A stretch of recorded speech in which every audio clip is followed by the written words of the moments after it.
Disclaimer, ये anime हमारा नहीं है, हमने सिर्फ इसे एक्सप्लेन किया है।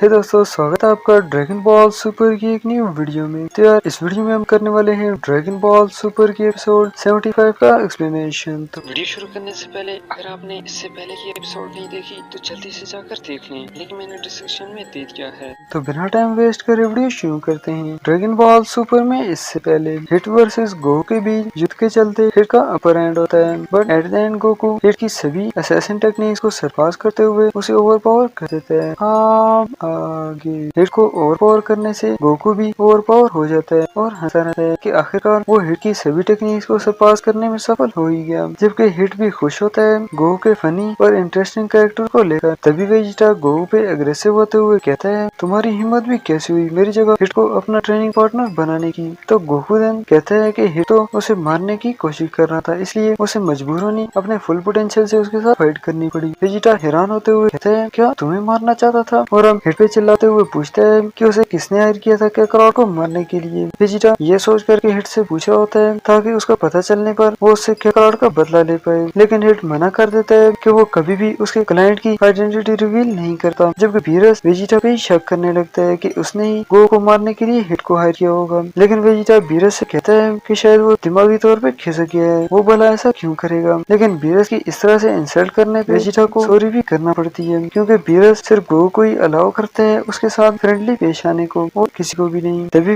वेजिटा से कहता है कि वो गो के चेहरे को गौर से देखे, उसे आंसर मिल जाएगा। वेजिटा गो को इस तरह से हंसते देख तुरंत ही समझ आता है कि कैकरॉट ने खुद ही हिट को उसके लिए हायर किया था ताकि वो टूर्नामेंट वाली फाइट को पूरी कर सके, वो भी हिट की सभी असैसिन टेक्निक के साथ। ये सुनकर के हिट भी चौंक जाता है और गोकू से कहता है, लेकिन मुझे तो लगा था कि मुझे वर्डर्स ने हायर किया है। गोकू देन सॉरी बोलते हुए रिवील करता है कि अगर वो खुद को सीक्रेट ना रखता तो हिट उसका 100% कभी भी ना देता। ये सुनते हुए हिट गोकू से इम्प्रेस होते हुए कहते हैं, मेरी 1200 साल की जिंदगी में आज तक मैंने तुम जैसा अजीब इंसान नहीं देखा, तुम्हें समझ पाना तो नामुमकिन है। गोकू इस सबको उसकी तारीफ समझते हुए थैंक्स बोलता है हिट को। इस तरफ बीरस से पूछता है कि वो भी जरूर इसमें इन्वॉल्व होगा, क्योंकि गोकू तो डायरेक्टली वर्डर्स से मिल ही नहीं सकता। तो विस बता देते हैं कि गोकू ने उससे रिक्वेस्ट की थी कि मैं वर्डर्स से रिक्वेस्ट करके हिट को हायर करने को बोलूं। बीरस ये सुनकर के विस पे काफी ज्यादा एग्रेसिव होता है कि उसने इस तरह का डेंजरस काम करने की हिम्मत भी कैसे की। अगर गोकू इस बैटल में मर जाता तो, लेकिन विस भी बीरस को बता देते हैं कि उसी ने ही तो गोकू को ट्रेन करने का बोला है। तभी बीरस उसी फ्लो में ही कहते हैं कि उसने सिर्फ ट्रेन करने का बोला था, ना कि उसे मारने का। तभी चीची, गोहान और पिकलो को इस तरफ आते हुए देखता है तो वो गोकू से कहता है कि वो भी यहाँ पर ज्यादा देर तक नहीं रुक सकता, पर जाने से पहले वो उसकी असाइनमेंट की रिव्यू गोकू से पूछता है। तो गोकू कहता है, बहुत ही बेकार था, तुम तो असाइनमेंट को पूरा भी नहीं कर पाए, लेकिन अब भी तुम्हारे पास टाइम है, काम पूरा कर सकते हो। लेकिन हिट मना कर देता है कि वो सबके सामने ये सब नहीं कर सकता, वो दोबारा जरूर आएगा और चला जाता है वहाँ से। गोकू भी एक्साइटेड होता है एक बार और हिट से फाइट के लिए, लेकिन बीरस से कहता है कि वो हिट को वार्न कर दे कि अगर उसने फिर से ऐसा करने की कोशिश की तो वो उसे डिस्ट्रॉय कर देगा। पर बीरस को समझाता है कि अब हिट गो का बेस्ट फ्रेंड बन चुका है, वो ऐसा कभी भी नहीं करेगा। एंड अब चंपा गोकू से कहता है कि उसने खुद ही हिट को अपने अगेंस्ट हायर किया, बिल्कुल ही पागल है।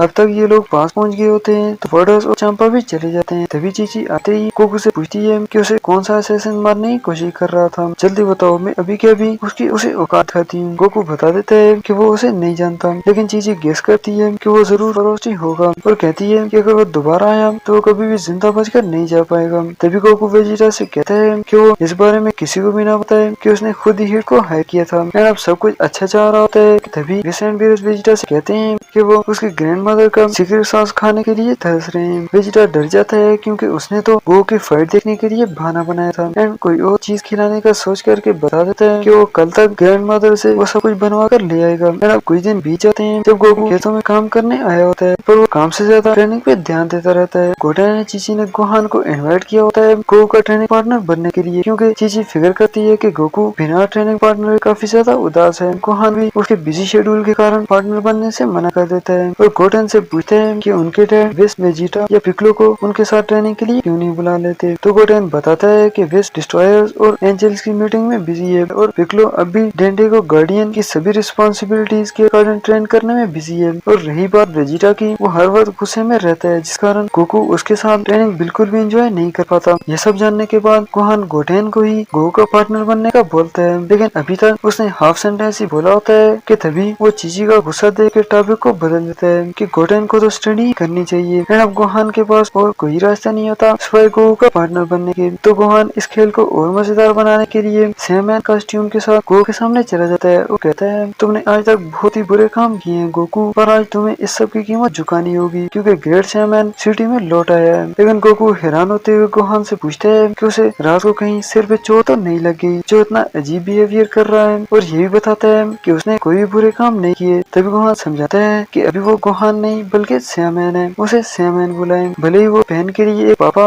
और जॉब पे स्कॉलर, मिसेस सेटन के लिए सन-इन-लॉ, विडल के लिए हस्बैंड एंड गोकू और चीची का बेटा है, पर वो रियल में एक सैमैन है। गोकू देन बताता है, मैं ये सब कुछ जानता हूँ गोहान, पर तुम्हें गलतफहमी हुई है क्योंकि मैंने तो कोई बुरे काम नहीं किए। एंड अब गोहान समझ जाता है कि उसके पापा को तो एक्टिंग कभी भी समझ नहीं आने वाली, तो वो बता देता है कि वो गो के लिए उसका ट्रेनिंग पार्टनर बनने के लिए आया है। देन वो दोनों ट्रेनिंग में बिजी हो जाते हैं और तोड़-फोड़ करना शुरू कर देते हैं। इस तरफ गोटेन फाइट को एंजॉय कर रहा होता है, लेकिन चीची के लिए ये सब कुछ किसी सजा से कम नहीं होता। कुछ समय बाद दोनों सुपर सैयन में टर्न होकर फिर से फाइट शुरू कर देते हैं, जिसमें गोहान ज्यादा ही सीरियस हो जाता है। तो ये सब देखते हुए गोकू भी सीरियस होने लगता है। इसी बीच वो दोनों सारी कॉप का ही कबाड़ा कर देते हैं, जिस कारण उन दोनों को काफी डांट पड़ती है चीची से। गोहान माफी मांगता है कि उसने गोकू की सारी मेहनत पर पानी फेर दिया, लेकिन गोकू हंसता रहता है कि उसे भी ये सब अभी याद आया है। पर चीची गोकू पर और ज्यादा गुस्से हो जाती है कि पहले तो गलती की और अब हंस रहे हो। देन सीन चेंज हो जाता है जहाँ चीची गोकू को ग्रीन टी ऑफर करती है, लेकिन गोकू यहाँ भी ट्रेनिंग में ही बिजी होता है। चीची उसे समझाती है कि जिंदगी में ट्रेनिंग और फाइट के अलावा और भी काफी सारी चीजें होती हैं एंजॉय करने के लिए, पर गोकू बता देता है कि वो ट्रेनिंग के बिना एक दिन भी नहीं रह सकता। तभी गोटेन बताता है कि गोकू ग्रीन को ट्रेनिंग पार्टनर बनने को क्यों नहीं बोलता, लेकिन चीची मना कर देती है कि ग्रीन के ऊपर बहुत सारी जिम्मेदारियां हैं as a husband and as a police officer. लेकिन चीची की बात पूरी होने से पहले ही हमारा गोकू वहाँ से गायब हो चुका होता है। देन चीची डिसाइड कर लेती है कि उसे अभी के अभी ये टीन को ये सब बताना होगा। इस तरफ ग्रीन बैंक रॉबर्स का पीछा कर रहा होता है, बिना सुपर पावर्स का यूज करे वो काफी समय तक उनका पीछा करने के बाद भी उन्हें नहीं पकड़ पाता, तो वो उसकी सुपर स्पीड का यूज करते हुए अचानक से उनके सामने चला जाता है, जिस कारण उन्हें कार को मजबूरन रोकना ही पड़ता है। बाकी पुलिसमैन भी क्रेन से इम्प्रेस होते हैं कि उसने अभी के अभी किस मैजिक का यूज करा जो वो अचानक से ही उनके सामने प्रकट हो गया। क्रेन बता देता है कि ये सब एक ट्रिक थी जिसे वो कॉपी करने की कोशिश ना करें, नहीं तो अच्छा नहीं होगा। तभी वो रॉबर्स पुलिस पे फायरिंग की बरसात कर देते हैं एंड कुछ ही सेकंड बाद एक बुलेट इस पुलिसमैन को लगने ही वाला होता है, लेकिन तभी क्रेन उस बुलेट को अपने ऊपर लेकर उसे सेव कर लेता है। वो और ज्यादा इम्प्रेस होते हैं कि क्रेन की बॉडी तो फौलाद की जैसे स्ट्रॉन्ग है। दोनों के बीच क्रॉस फायरिंग चल रही होती है कि तभी गोकू भी यहाँ प्रकट होता है और क्रेन को हाय हेलो कहता है। पुलिसमैन गोकू को यहाँ से भागने को बोलते हैं कि ये जगह उसके लिए बहुत ही ज्यादा डेंजरस है, जबकि रॉबर्स गोकू को होश बनाते हुए पुलिस को धमकी देते हैं कि अगर उन्होंने उन्हें अरेस्ट करने की कोशिश की तो वो गोकू को मार देंगे। गोकू सोचने लगता है कि ये जरूर बुरे लोग होंगे, तो वो तुरंत ही उनके पास जाकर उनकी गन ही तोड़ देता है। तो ये देखते हुए रॉबर्ट गोकू को मॉन्स्टर के नाम से बुलाने लगते हैं, तो गोकू उन्हें यकीन दिलाता है कि वो एक इंसान है न कि एक मॉन्स्टर, क्योंकि उसके पास तो पूछ भी नहीं है। पुलिस गोकू को थैंक्स बोलती है, जबकि गोकू क्रेन को उसका ट्रेनिंग पार्टनर बनने के लिए पूछता है, लेकिन तभी वो क्रेन को इंजर्ड देख के चौंक जाता है कि क्रेन इतना वीक हो गया है जो एक बुलेट को भी डिफेंड नहीं कर पाया। और दोनों क्रेन की गाड़ी जाकर बात करने का डिसाइड करते हैं। एंड यहाँ डीबीएस की एपिसोड